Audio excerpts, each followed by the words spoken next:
Hello and welcome to Ask One to Grow One, a show where we straight up answer your questions.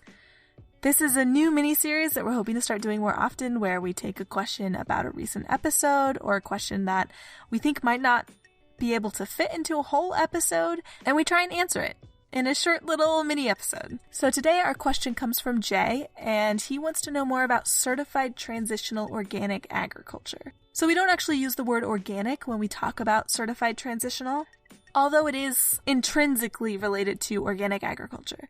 So when you're growing organically, there is a 3-year conversion time period. So basically, if you decide you want to be an organic farmer, you have to grow to organic standards for 3 years before you can call what you're growing organic. So there has been a movement for a while to create this label of certified transitional agriculture, because when you're going from conventional farming to organic farming, sometimes maybe your costs go up or your yields go down. There's some kind of economic change in your farm system, and you're having to bear all these changes while still marketing your product as conventional. You're not getting that price bump from organic.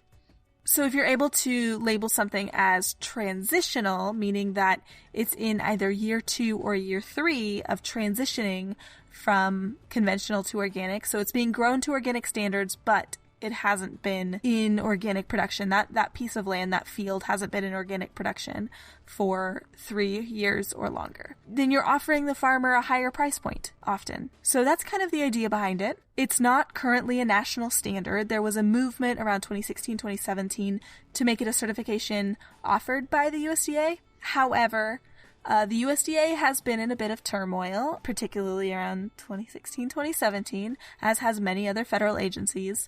There were some gaps in political appointments. Some political appointments just didn't get filled. There's also more recently been announced a move of the USDA from Washington, D.C. to Kansas City.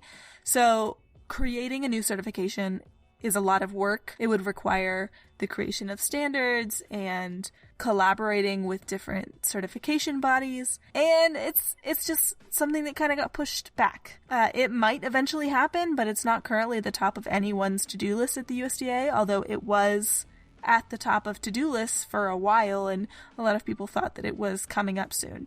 You can buy things that are labeled as certified transitional, but it's not standardized. Like when you buy a USDA organic anything, it has that little USDA organic logo that's going to be standardized across all organic food here in the US. You're not going to see the same thing with certified transitional because it's not standardized. It's different certifiers, small certifiers, different organizations just offering it in different ways. Often to a similar level, but it's not standardized through the federal government. That's kind of what certified transitional is. I think it makes sense personally, because that was also part of the question was, do you have any thoughts on certified transitional? I think it makes sense.